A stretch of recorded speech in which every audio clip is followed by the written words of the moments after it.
April 23rd, 1945. Berlin. The city was burning.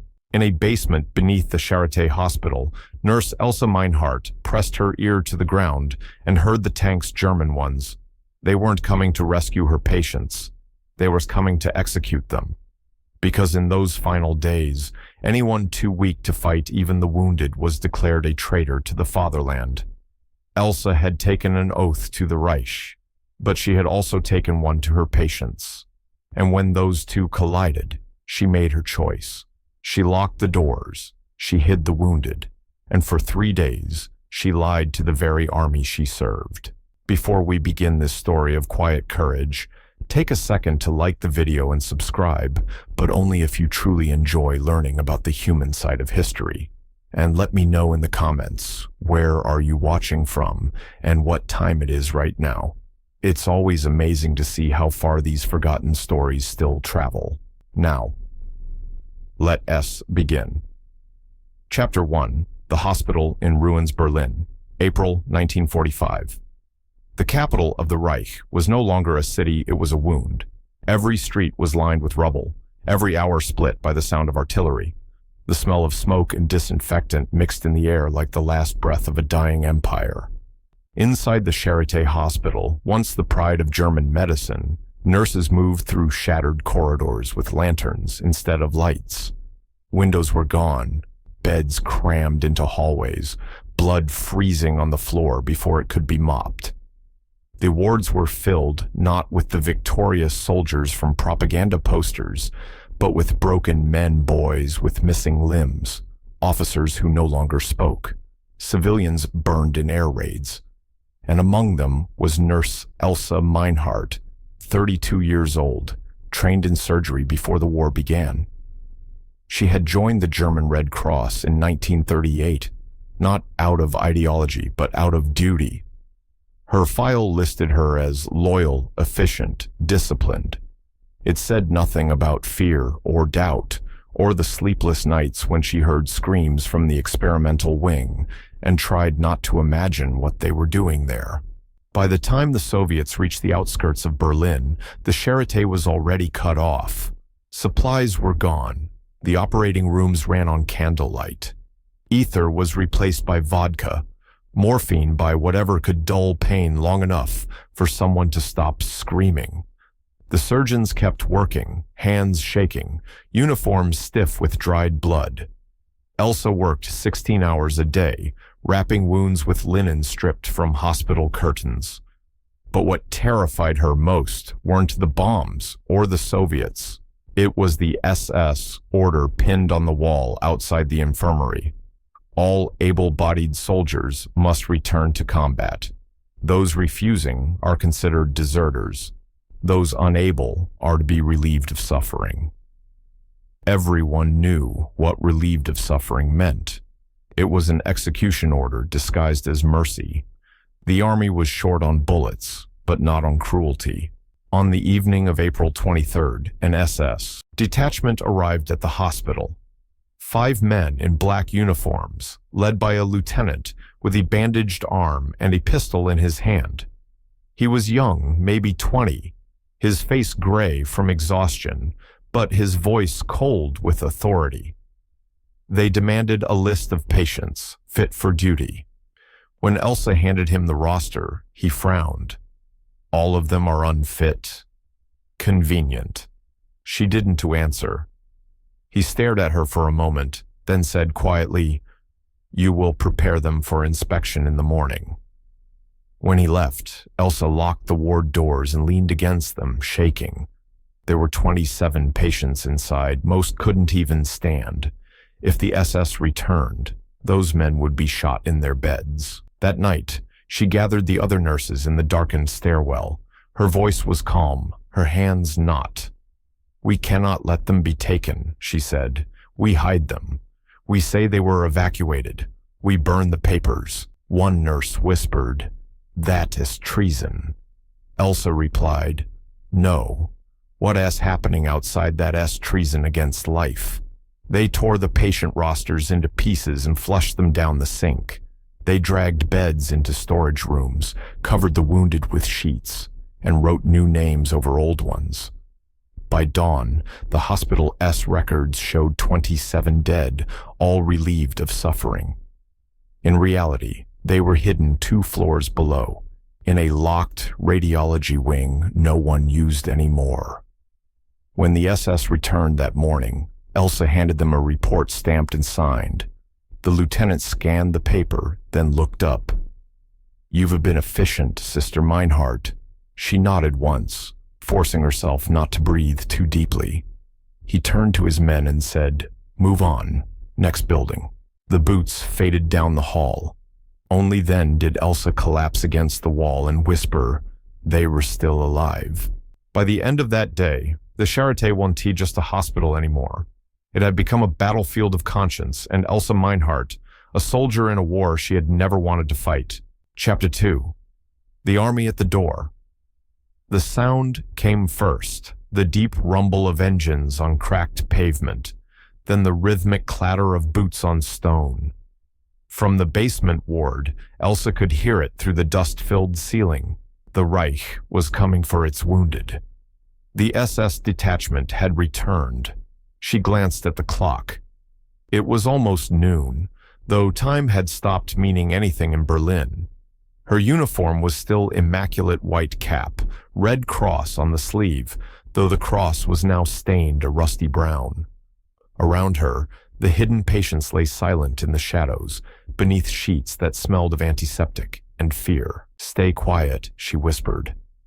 A young soldier, barely 17, whispered back, "Are they here for us?" She lied. "No, they were here for supplies." But the look in her eyes gave her away. Moments later, boots echoed in the hallway, slow, methodical, deliberate, the kind of walk that didn't hurry, because it already owned the ground it stood on. An SS officer appeared in the doorway, the same lieutenant as before. His arm was in a tighter sling now, but his pistol still hung ready at his belt. Behind him, 2 soldiers carried rifles.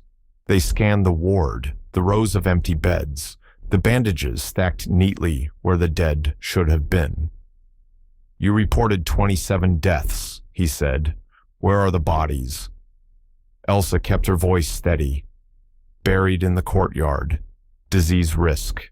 The crematory is destroyed." The lieutenant's eyes narrowed. "Show me." Outside, the courtyard was a wasteland of rubble and burned vehicles. Elsa led him to a corner where the ground was still charred from an air raid. She pointed to a mound covered with debris, crosses made from splintered wood. "We buried them here. You can dig if you like." He didn't. He just stared at her for a long moment, then said softly, "You've been busy, sister." He reached into his coat pocket and pulled out a cigarette, lit it, and took a drag. "The Führer says, mercy is weakness," he said, exhaling smoke. "But Berlin is full of weak people now." He looked around at the broken city, the ruined streets, the dead air. "Maybe weakness is all we have left." Then he flicked the cigarette into the rubble and turned to his men. "Move out. Nothing here." As they walked away, Elsa stood motionless until the last sound of boots faded. Then she collapsed to her knees, clutching the dirt that hid nothing at all. That night, she crept back into the basement. The patients were still alive. One of them, a sergeant with shrapnel in his spine, whispered, "You could have saved yourself. Why us?" Elsa hesitated, then said the only truth she knew, "Because I couldn't save anyone else." By April 28th, the Charité was cut off completely. The radio was silent. The SS had abandoned the district, replaced by stray soldiers and looters. In the distance, Soviet artillery grew louder by the hour. For 3 more days, Elsa and the surviving nurses kept the hidden ward alive, melting snow for water, feeding the wounded with stolen bread. When the Soviets finally entered the hospital, they found 27 Germans alive in a locked basement and a nurse who refused to leave them, even when the Red Army aimed its rifles at her. She didn't beg. She didn't explain. She just pointed to her patients and said, "They were yours now. Take care of them." The Soviet officer stared at her for a long moment, then lowered his weapon. "You were lucky, nurse," he said in broken German. "Mercy is rare these days." She looked at him and replied, "It always was." Elsa Meinhardt's name never appeared in any war record. The Charité archives listed her as missing, presumed dead. But the survivors she saved remembered her the woman who defied her own army to protect what little humanity remained in Berlin's ruins. Epilogue. The nurse. They tried to erase. When Berlin finally surrendered, the war didn't end for Elsa Meinhardt. The Soviets evacuated the Charité, filling its halls with the wounded of both sides. Elsa refused to leave. She bandaged, cleaned, translated her German mixed with broken Russian until mercy became its own language. Weeks later, the Red Army's commandant summoned her. "You were a Nazi nurse?" he asked. "I was a nurse," she answered. He stared for a long moment, then signed her release papers with a dull pencil. Then keep being one. That was the last official record of her existence. No commendation, no arrest, just a line in the hospital log. Discharged, 14th of June, 1945. Years passed. The men she had hidden recovered and went home to a country divided in two. Some joined the East German police, some fled west. A few returned to medicine.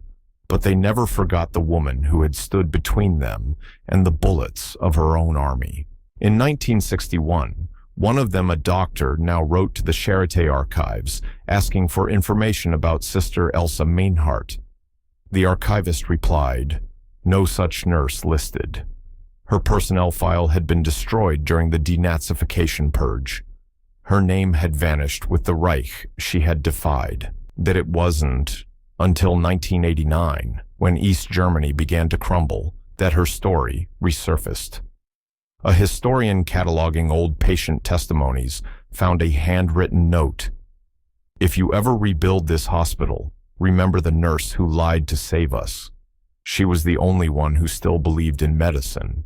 He traced the handwriting to a surviving veteran, Karl Moser, one of the men she'd hidden. Moser confirmed the impossible story, that in the last week of the war, a German Red Cross nurse had falsified death certificates and buried empty graves to keep 27 patients alive.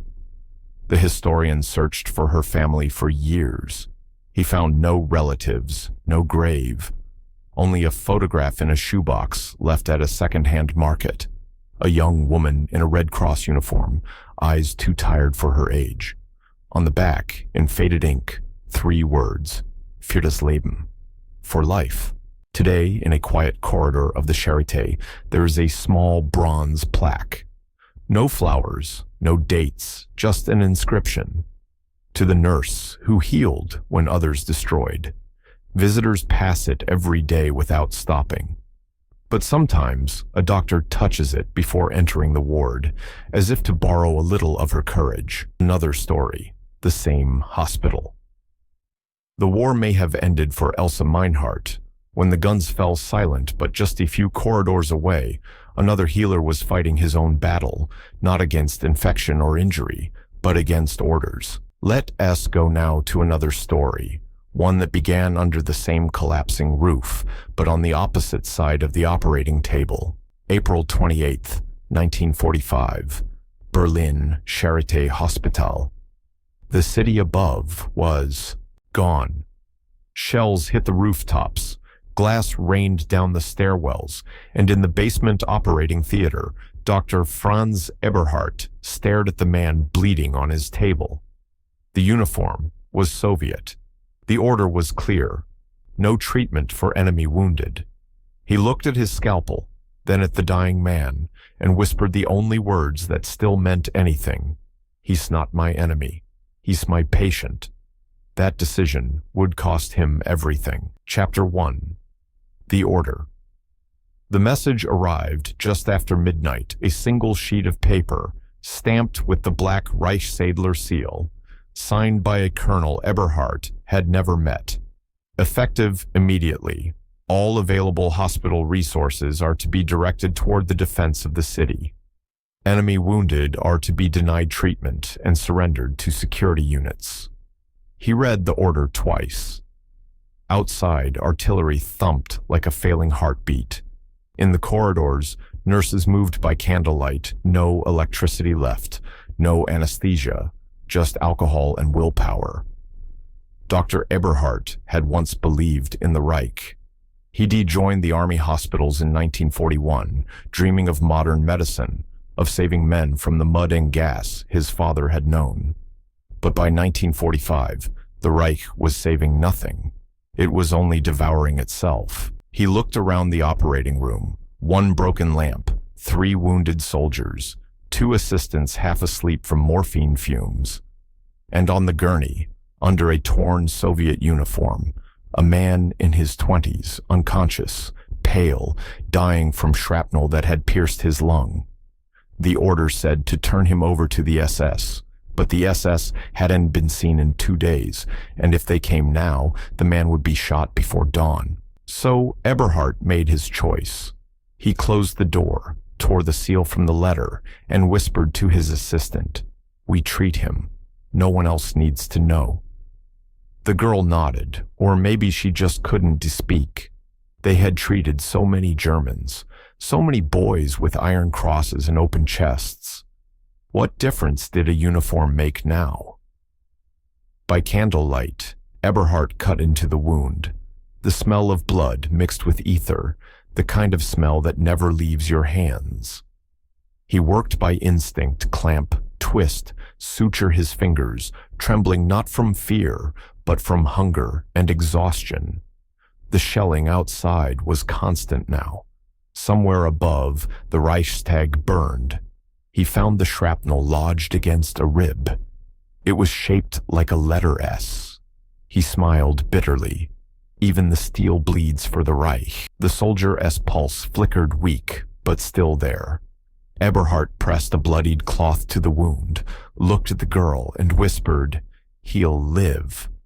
She stared at him, eyes wide. "If anyone finds out, then I'll tell them he was German," he said. "They can't tell the difference anymore." And for the next 48 hours, he hid the Soviet under the bed of a dying Wehrmacht officer, feeding him from his own ration tin, listening for boots in the hallway. Chapter 2. The Discovery.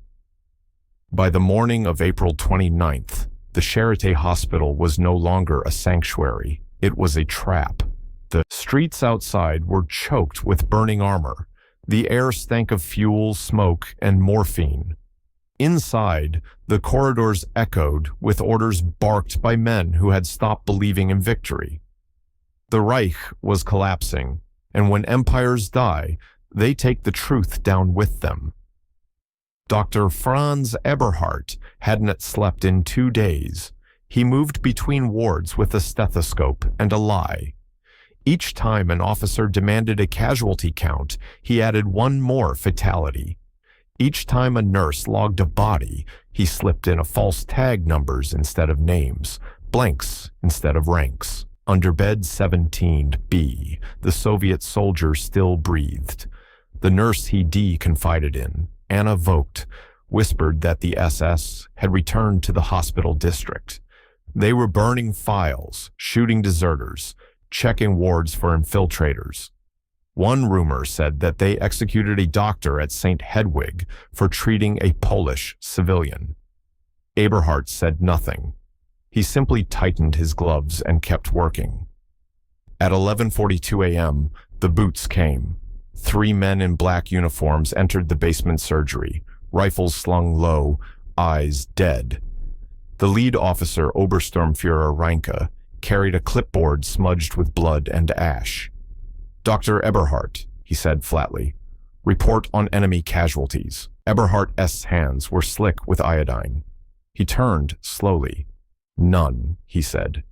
Reinke's eyes swept the room, the overturned instrument tray, the dripping tap, the bedsheet that hid a second shape beneath it. He stepped closer. The stench of chloroform filled the silence. You expect me to believe, Reinke said, that not one Bolshevik has stumbled in here? If they had, Eberhardt replied, they'd already be dead. Reinke stared at him for a long, surgical moment. Then he smiled that thin, bureaucratic smile of a man who knows his power is measured in seconds, not years. Very well. Carry on, doctor. The Reich still needs its healers. He turned to leave and paused. Oh, and Eberhardt, if you see any Russians, do what's right for Germany. The words hung like gas in the air long after he'd gone. Only when the boots faded did Eberhardt move. He lifted the sheet. The Soviet eyes were open now, gray, unreadable, terrified. The doctor placed a finger to his lips. Not a sound. That night, the artillery fire came closer. The power died completely. In the darkness, he and Anna carried the wounded man up the back stairwell, one step at a time, into a storage room beneath the roof. Every creak sounded like a gunshot. Every gust of wind felt like breath on their necks. They laid him beside a crate of surgical masks. Eberhardt gave him his own water flask and pressed a torn page from a medical log into his hand, a map scribbled with an arrow toward the Spree River. When they come, he said softly, follow the noise of the guns. They re your people. The Soviet tried to speak, but no words came, only a rough, broken whisper. Spasibo. Thank you. When dawn broke on April 30th, the Red Army breached the hospital district. The SS were gone. So was the man from under bed 17B. Anna found Eberhardt still sitting in the empty operating room, his hands stained rust brown, his eyes fixed on the ceiling cracks that looked like map lines. Outside, soldiers shouted in Russian. A voice on a loudspeaker declared the city surrendered. Berlin was finished. Medicine, perhaps, was not. 2 days later, Soviet medics entered the Charité. They found dozens of German wounded and one body near the surgery table, a man in a doctor's coat, shot once through the chest. His identification tag had been torn off, replaced with a folded piece of gauze that read, "Do no harm. Stay healthy. Subscribe if you enjoyed the video, and we'll see you in the next one." If you have an idea for another untold story, share it in the comments. Your voice helps keep their memory alive.